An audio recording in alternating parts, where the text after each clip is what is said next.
अस्सलामुअलैकुम दोस्तों, क्या हाल चाल है। ओमान की कुछ अहम ख़बरें। आज 25 नवंबर 2024 और सोमवार का दिन है। एक तो कल से जो है क्रिकेट का मेला सजने जा रहा है। कुछ क्रिकेट मैचेस जो हैं वो शुरू हो रहे हैं, उनकी तफसीलात में नहीं जाएंगे। कल 26 नवंबर दोपहर 2 बजे मैचेस शुरू हुआ करेंगे और वक्फे वक्फे से वो सारा सिलसिला जारी रहेगा। टू डे टूर्नामेंट का नाम दिया गया है इसको। उसमें काफ़ी यानी इंटरेस्टिंग चीज़ें भी हैं क्रिकेट में। तो आप अगर महजूज़ होना चाहते हैं क्रिकेट से, तो आप अमीरा स्टेडियम में 2 बजे से मैचेस जाके देख सकते हैं। और उसके बाद आ जाएं जी ओमान में जो है ना, एक था विंटर टूरिज़्म जो है वो बदिया में कार रेसिंग और सोहार में फेस्टिवल, मिनी मिनी बहुत सारी जगहों पे कोई ना कोई नुन्ना मुन्ना सा फेस्टिवल चल रहा है। और दिसंबर की आमद है, तो दिसंबर के सेकंड थर्ड वीक में जो है वो मस्कत फेस्टिवल भी शुरू हो जाएगा। जनवरी के थर्ड वीक तक जारी रहेगा वो है। उसके बाद विंटर में काफ़ी ज़्यादा यानी एक्टिविटीज़ होती हैं। तो कोई दोस्त वो कैमल रेस वाला है एक जगह पे, बताइएगा कि वो एग्जैक्ट क्या स्पोर्ट्स हैं, उनकी टाइमिंग वगैरह क्या है, क्या वीकेंड पे भी वो ऊँटों की दौड़ होती है, तो बताइएगा। कुछ एक तो हमारे चीकू जो हैं वो बड़े देखने के ख्वाहिशमंद हैं, और दूसरा जो है हमें पर्सनली भी थोड़ा सा डिफरेंट यानी आप जो क्या कह सकते हैं कि नज़ारे जो हैं उससे लुत्फ़अंदोज़ हो सकते हैं। अच्छा, एक है human trail race to have over 1000 runners. ये ट्रेल रेस है निज़वा, रुस्ताग, इस तरह फिर इस एरिया में पहाड़ों के ऊपर mini mini mini mini track जो हैं उनके ऊपर आपने दौड़ना है। उसमें 3 चैलेंजेस हैं, 3 चैलेंजिंग रोड्स हैं। 110 किलोमीटर है, 55 किलोमीटर है और 20 किलोमीटर है। दाखिले में निज़वा, इसकी हमरा, जबल अख्दर, ये स्पॉट्स हैं जहाँ पे ये रेस होगी। और इसका आगाज़ जो है ये हो रहा है दिसंबर 6 से। किड्स के लिए भी है किड्स जो है ना उनके लिए भी है। तो 6-7 को जो है ये सारा कुछ हो रहा है। और बाकी अल्लाह ताला खैर करे, इसके ऊपर देखेंगे अगर 6-7 वीकेंड में फॉल हो रहा है तो फिर यहाँ पे भी जाएंगे।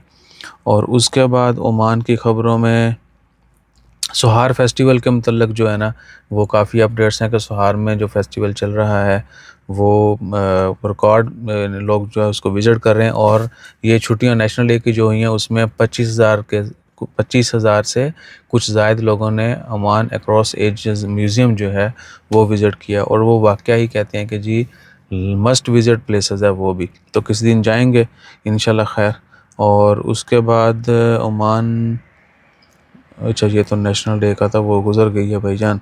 अच्छा, पाकिस्तान की एक ख़बर है वो इसमें शेयर चलें कर ही देते हैं। लाखों के जाली नोट पाए जाने पर नेशनल बैंक की ब्रांच सील। संगीन कोताही यानी बैंक पर भी 20 करोड़ का जुर्माना किया गया है। और 20 करोड़ रुपए का भारी जुर्माना भी ऐड किया गया है। State bank Pakistan, national bank Pakistan Hafizabad branch जो है उसमें 20 लाख रुपए के 500 वाले जाली नोट पाए जाने पर सील कर दिया। हाफजाबाद में एनबीपी नेशनल बैंक पाकिस्तान जो है उसकी ब्रांच में 20 लाख रुपया जो है वो नोट जाली हुए थे। वहाँ पे किसी ने जमा करवाया या खुद खुर्दबर्द की, और 20 लाख के 5,000 वाले जाली नोट जो है, सॉरी 500 रुपये वाले जाली नोट पाए जाने पर उनको सेल भी कर दिया है। उसके बाद 20 करोड़ रुपया जुर्माना किया गया है। अब बैंक कितों देगा? वो लोगों की खाल ला के देगा या गवर्नमेंट पे करेगी?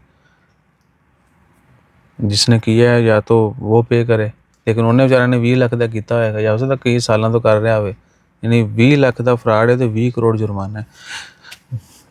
वल्लाह आलम ये कौन पे करेगा बैंक जो है वो बैंक को पे करेगा। बहरहाल इसकी डिटेल में नहीं जाते, तो ये आपने जहन में रखना है कि नोटों की लेन देन भारी मात्रा में करें तो भी जहन में रखें कि आपके साथ खुर्द-बुर्द हो सकती।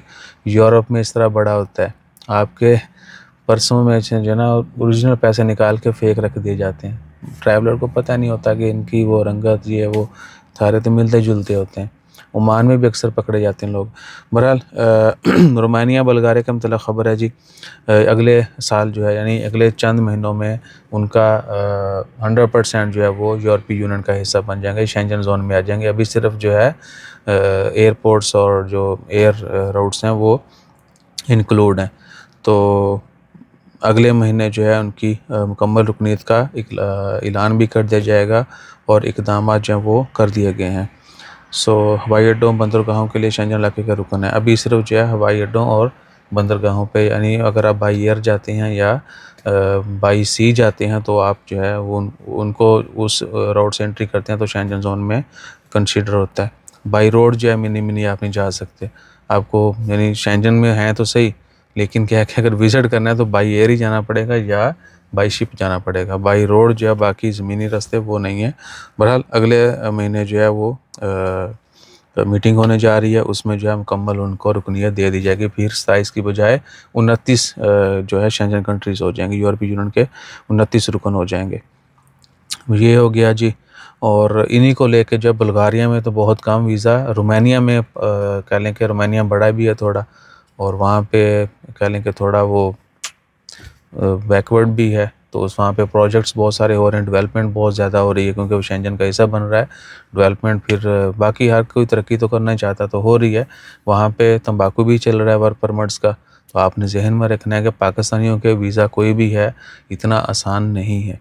विज़िट वीज़ा है, वर्क वीज़ा है, काफ़ी टफ है। दुबई वाले देख लो आलू रखे हैं, ओमान कई सालों से विज़िट वीज़ा वाला तूल नहीं देता है। बाकी वीज़ाज़ के ऊपर इतनी पाबंदियाँ, गल्फ़ में इतनी पाबंदियाँ चल रही, ठीक है ना। तो बाकी मालिक भी बड़े सोच विचार के बाद आपको विज़िट या वर्क वीज़ा देते हैं, ये आपने जहन में रखना है। कल की तरह वीडियो लंबी हो रही है, अपना ख्याल रखिएगा, दुआ में याद रखिएगा। मज़ीद ख़बरें जो हैं वो फिर अलग अलग वीडियोज़ में शेयर करेंगे। जज़ाकल्लाह, अल्लाह हाफ़िज़।